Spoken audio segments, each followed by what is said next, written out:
there are some mistakes that are avoidable only if we have the necessary information. And so it's very important that you know these things before saying yes to someone. You are sure. Ask.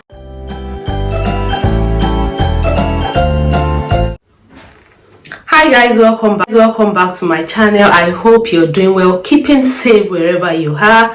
But please, if you have not subscribed to my channel, your subscription matters a lot to me. Don't forget, and it's free. It's free. You are not being charged for it. So don't forget to just click on the subscription button and also on the notification bell. So when there are new videos, you will be notified. You will know there are new videos.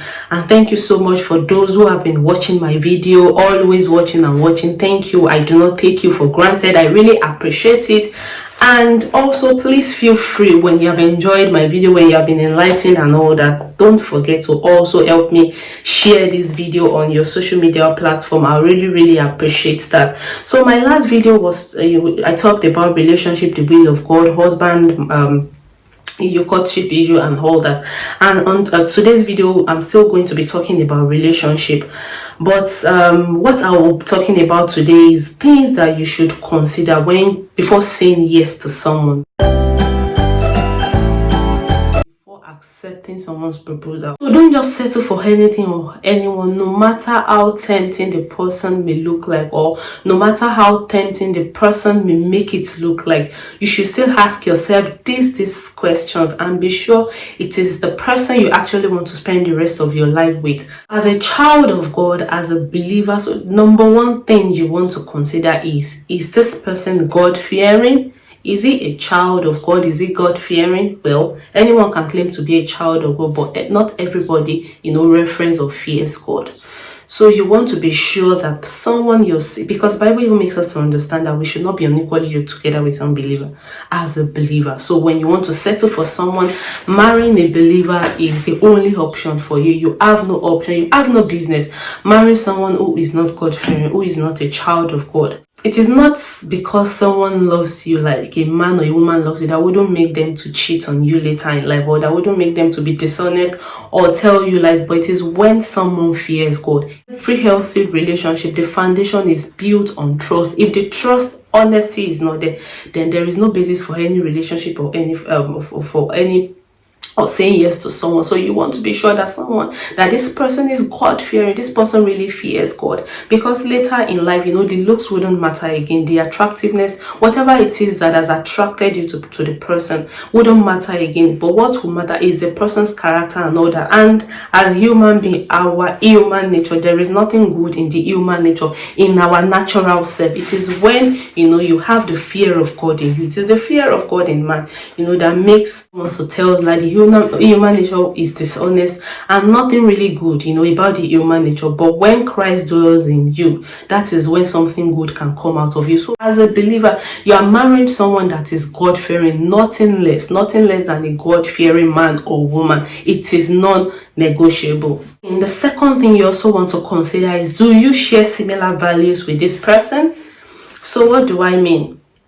For example, we grew up in a different, family backgrounds, different religion and all that. So definitely we will have, different beliefs and values that we hold on to as we grow in life. And so you want to consider someone that you at least share similar values with. Or let's say, for example, you attend different churches, for example, the doctrines will be different. Well, the biblical doctrine is one, but every church has his or her own doctrine.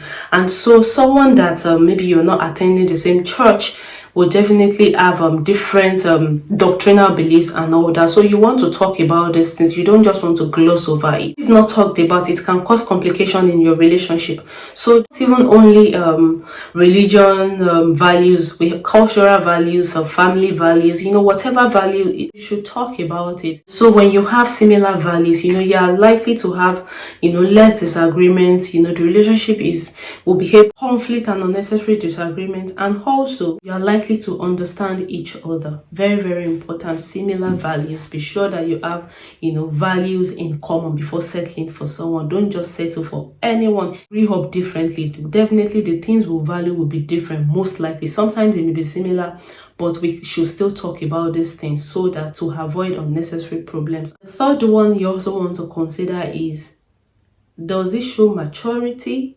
Maturity, very, very important. But I hope you know that maturity, it is not by age. You should ask yourself, how does he handle situations? Or does he handle situations like a man, not a boy? Can he take decisions on his own? Does he have an independent mind? Is he patient and understanding? So all these things, you need to consider it as well. Or does he think before he acts? All these things goes a long way. Or does he support your dream? Does he encourage you to live your dreams? If you are settling for someone, you want to say yes for someone, they should be ready to help you progress, not the other way around. So it is important that you marry someone that is mature. The way they talk, in the way they relate with people, in the way they take decisions and all that. So it's important that you consider those things before settling down for someone, either as the man or as the woman. The fourth one is financial stability. Finance is very, very important when you're trying to settle down. Finances are a major thing to consider when you're trying to settle down. About money may be uncomfortable, but it is very important.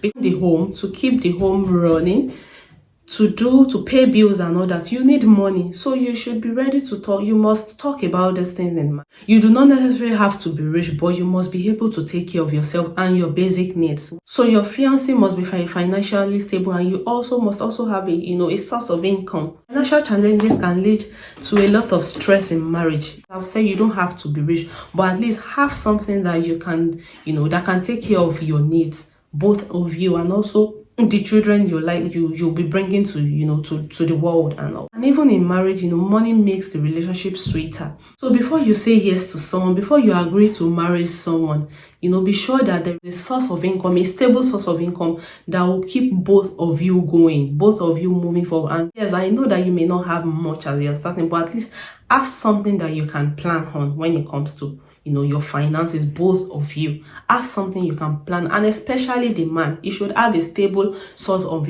income. Don't settle for someone who doesn't have a job, because when you marry, you're not going to, you'll feed on something, you'll pay bills, you'll pay rent, you'll take care of your needs. So have something that is coming in at least at the end of the month, so that the home will be easier for you. Financial stability is one of the things you should consider before saying yes to someone. And the fifth thing I want to talk about is, are you truly in love with this person?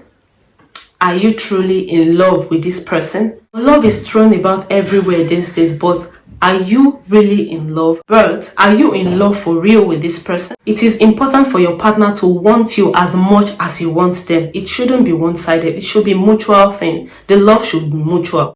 Now, when I mean do you love the person, I'm not talking about infatuation. Infatuation is different. You can be, infatuated to someone, or should I say you can be attracted to someone, maybe because of a physical body feature of that person, maybe because of his height or his skin color, or because of maybe the way his nose or his lips is. I'm not talking about infatuation now. I'm talking about real love, genuine love, without any attachment. Like, do you really love this person? And the love should be genuine. Are you sure you want to spend the rest of your life with this person?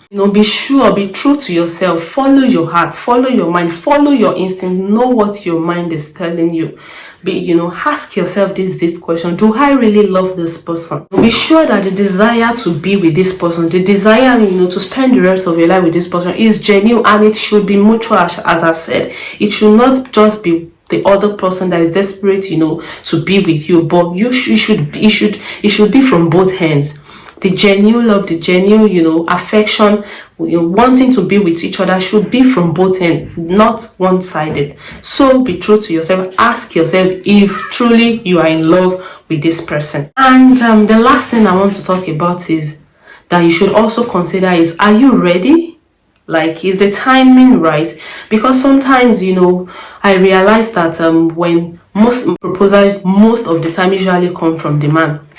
And so when you are being reluctant to say yes to someone, I think you should pause and wait and settle and know what exactly, or find out exactly what or whatever it is that is keeping you from saying yes to the person. Don't just, go ahead and say yes to the person when in your heart of hearts you know deep down that you are not ready, or you are not too sure. And it may be that God is trying to say something to you, or pass across a major message to you, or God wants you to settle something about yourself before saying yes to this person. To think about your own readiness. Like, are you mentally, emotionally prepared, ready for it? Are you ready for a lifetime commitment? Are you ready, to commit yourself to this person? These are the relevant questions you need to ask before saying yes, before accepting to marry someone. So before saying yes to a marriage proposal, be sure you're ready for it. Before saying yes to a marriage proposal, think about how you are prepared to truly love. Think about how you're ready, to give what you also want to gain from the relationship.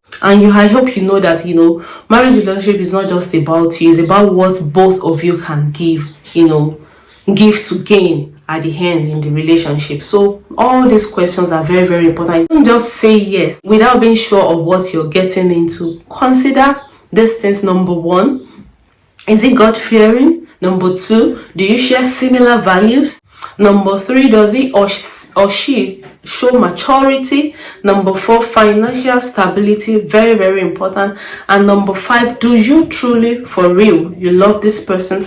And number six, are you ready for it? Is it the perfect time? So all those things you should consider and be able to answer these questions, correctly before saying yes to a proposal. Thank you guys. I would like to stop here. And don't forget, please, if you have not subscribed, click on the subscription button. Help to share this video. I'll see you in my next video.